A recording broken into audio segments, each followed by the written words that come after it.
안녕하세요, 여러분. 오늘은 출애굽기 12장부터 15장까지 이스라엘 백성들의 출애굽 여정에서 가장 극적인 순간인 유월절과 홍해, 도강에 대해 함께 나누어 보겠습니다. 혹시 지금 이 영상을 보고 계신 분 중에 앞길이 막막해서 한 발짝도 나아갈 수 없다고 느끼시는 분이 있으신가요?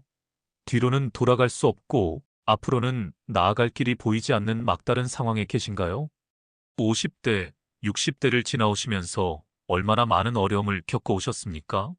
자녀 교육비로 허리가 휘고 부모님 간병으로 마음이 아프고 은퇴를 앞두고 경제적 불안감에 잠 못 이루는 밤들을 보내고 계시지는 않으신가요? 어떤 분은 건강 문제로, 어떤 분은 가족 관계로 깊은 상처를 안고 살아가고 계실 것입니다.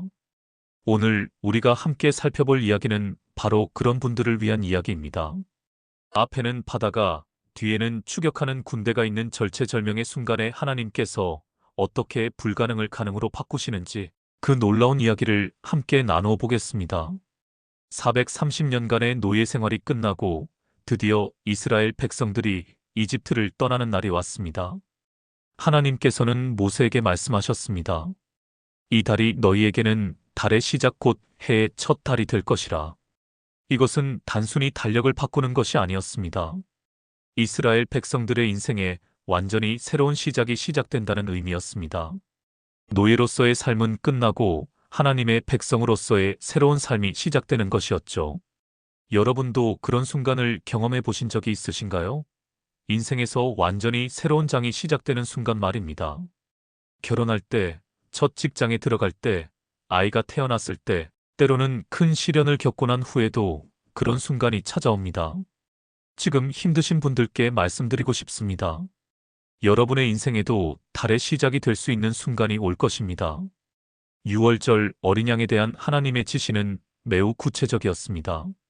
너희는 흠없고 일련된 수컷 양을 택하되 해질 때에 잡고 그 피를 양을 먹을 집 문설주와 인방에 바르라.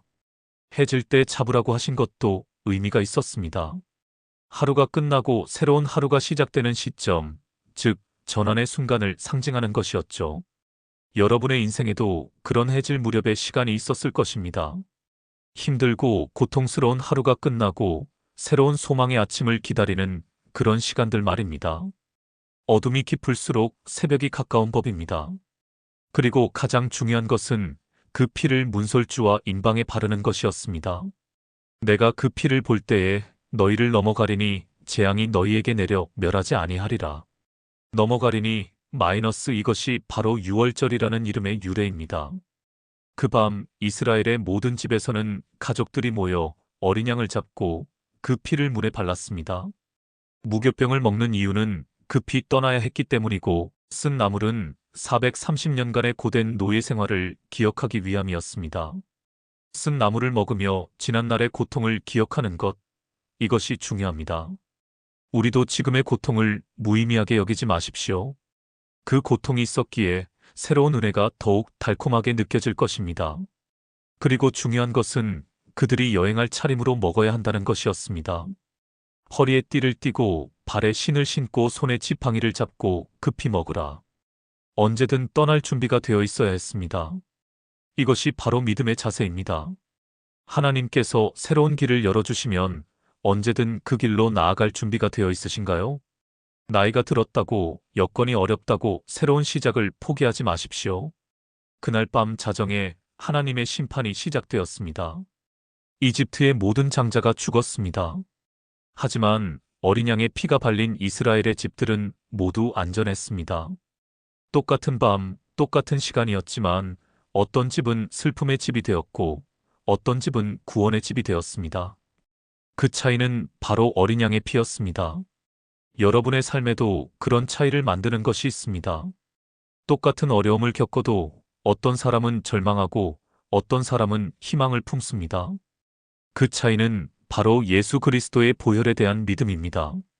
드디어 바로가 모세와 아론을 불렀습니다. 너희와 이스라엘 자손은 일어나 내 백성 가운데서 나가라. 430년 만의 해방이었습니다. 그동안 여호와가 누구냐며 오만했던 바로가 이제는 축복까지 구하는 상황이 된 것입니다. 여러분을 억압하고 괴롭혔던 그 모든 것들이 결국은 여러분 앞에서 무력해질 날이 올 것입니다. 이집트 백성들도 이스라엘 백성들을 재촉하며 금은 보물과 의복을 주어 속히 보내려 했습니다. 430년간 무보수로 일한 임금을 하루 만에 받아낸 것입니다. 하나님의 보상은 이런 것입니다. 때로는 늦어 보이지만 결국은 넘치도록 갚아주십니다. 60만 명의 장정과 그들의 가족들, 대략 200만 명 정도의 대이동이었습니다. 하나님께서는 그들을 바로 가나안으로 인도하지 않으셨습니다. 그 길은 가까울지라도 하나님이 말씀하시기를 이 백성이 전쟁을 보면 뉘우쳐 이집트로 돌아갈까 하노라 하시고, 하나님께서는 그들의 상태를 정확히 알고 계셨습니다. 때로는 하나님께서 우리를 더 먼 길로 인도하시는 것 같을 때가 있습니다. 하지만 그것이 우리에게 가장 좋은 길임을 믿으시기 바랍니다. 하나님께서는 낮에는 구름 기둥으로, 밤에는 불 기둥으로 그들 앞에서 행하셨습니다. 이것은 하나님께서 친히 함께 하신다는 표시였습니다. 그런데 문제가 생겼습니다. 바로가 마음을 바꾸고 병거 600대와 정예 군사들을 이끌고 이스라엘 백성들을 추격했습니다. 인생이 그렇습니다. 문제가 해결되었다 싶으면 또 다른 문제가 찾아옵니다. 그럴 때마다 낙심하지 마십시오. 이스라엘 백성들이 바다와 이집트 군대 사이에 갇혔을 때 그들의 마음이 어떠했을지 상상해 보십시오.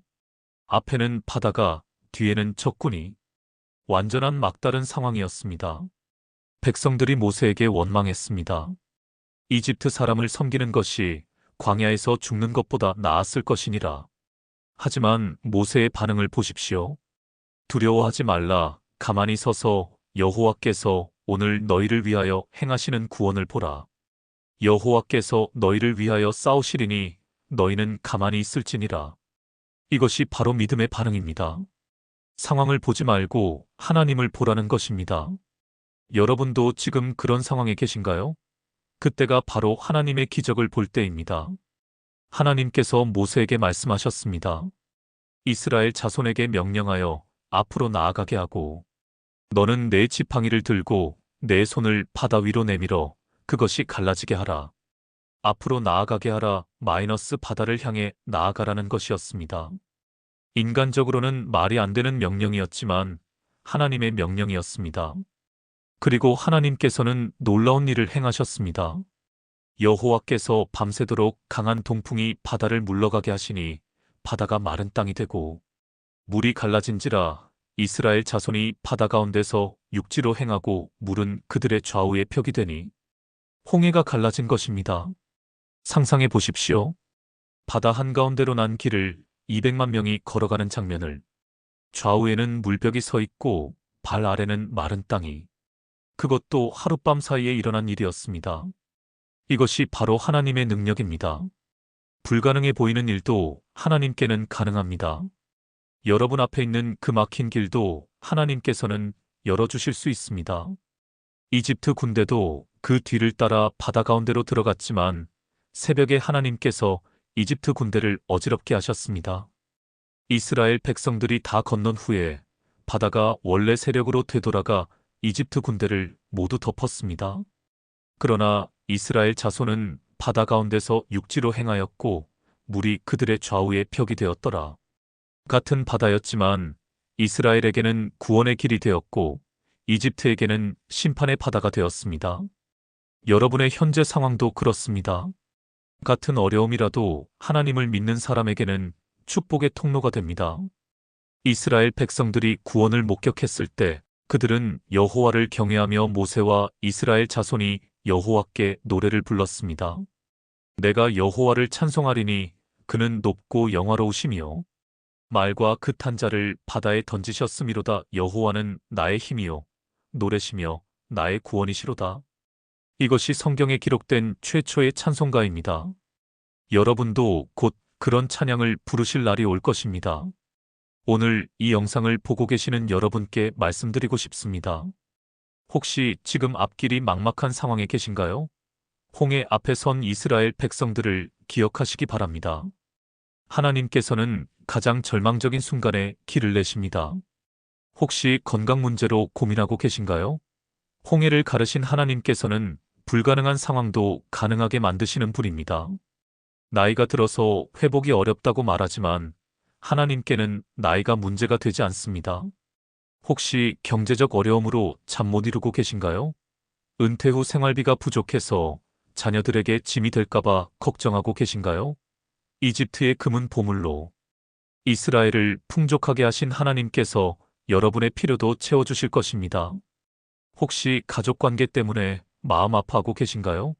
성인이 된 자녀들이 연락도 잘 안 하고 명절에도 얼굴 보기 어려워서 외로우신가요? 하나님께서는 막힌 관계도 회복시키시는 분입니다. 혹시 배우자를 떠나보내고 혼자 남은 외로움에 괴로워하고 계신가요? 하나님께서는 홀로 계신 여러분과도 동행해 주십니다. 구름 기둥과 불 기둥으로 이스라엘을 인도하신 하나님이 여러분의 남은 인생도 인도해 주실 것입니다. 혹시 나이가 많다고 새로운 시작을 포기하려고 하시나요? 60만 명이 한꺼번에 새로운 여정을 시작한 것처럼 여러분도 언제든 새로운 시작이 가능합니다. 모세도 80세에 새로운 사명을 시작했습니다. 혹시 과거의 실패 때문에 자신감을 잃고 계신가요? 430년간의 노예 생활도 하루아침에 끝내신 하나님께서 여러분의 과거도 새롭게 바꿔주실 것입니다. 6월절 어린 양의 피가 이스라엘을 구원했듯이 예수 그리스도의 보혈이 우리를 모든 죄와 사망에서 구원해 주십니다. 그리고 홍해가 갈라져 새로운 길이 된 것처럼 하나님께서는 우리 앞에도 새로운 길을 열어주실 것입니다. 여러분의 나이가 문제가 아닙니다. 여러분의 과거가 문제가 아닙니다. 여러분의 현재 상황이 문제가 아닙니다. 중요한 것은 홍해를 가르신 그 하나님이 지금도 살아계시고 여러분과 함께 하신다는 것입니다. 50대, 60대를 지나오면서 많은 것들을 잃어버렸을지도 모르겠습니다. 젊음도, 건강도, 꿈도, 때로는 소중한 사람들도. 하지만 아직 끝나지 않았습니다. 하나님께서 예비하신 인생의 후반부가 기다리고 있습니다. 오늘 밤 잠자리에 들기 전에 이렇게 기도해 보시기 바랍니다. 하나님, 지금 제 앞에는 바다가 있고 뒤에는 적군이 있는 것 같습니다. 하지만 홍해를 가르신 하나님께서 제 앞에도 길을 내어주실 것을 믿습니다. 두려워하지 않고 가만히 서서 하나님의 구원을 보겠습니다. 여러분 앞에 있는 홍해가 무엇인지 모르겠습니다. 건강의 홍해일 수도 있고, 경제의 홍해일 수도 있고, 가정의 홍해일 수도 있습니다. 하지만 그 홍해가 여러분에게는 절망의 바다가 아니라 희망의 길이 될 것입니다. 하나님께서는 어제도, 오늘도, 내일도 동일하게 기적을 행하시는 분입니다. 불가능을 가능으로, 절망을 희망으로 막다른 길을 새로운 시작으로 바꾸어 주시는 분입니다. 나이가 들어서 늦었다고 생각하지 마십시오. 아브라함은 75세에 고향을 떠났고, 모세는 80세에 사명을 시작했고, 갈렙은 85세에 가장 어려운 땅을 정착지로 달라고 했습니다. 하나님께는 나이가 문제가 되지 않습니다. 건강이 예전 같지 않다고 포기하지 마십시오. 여러분이 지나온 인생의 여정들이 이제는 다른 사람들에게 희망을 주는 이야기가 될 것입니다. 경제적으로 어려워도 절망하지 마십시오. 하나님께서는 예상치 못한 방법으로 여러분의 필요를 채워주실 것입니다. 혼자라고 외로워하지 마십시오. 하나님께서는 여러분과도 동행해 주십니다. 여러분은 혼자가 아닙니다. 오늘 이 말씀을 통해 새로운 용기를 얻으시길 바랍니다. 여러분 앞에 있는 모든 홍해가 새로운 길이 되기를 축복합니다. 절망의 바다가 희망의 길로 바뀌는 기적을 경험하시기를 축복합니다. 감사합니다.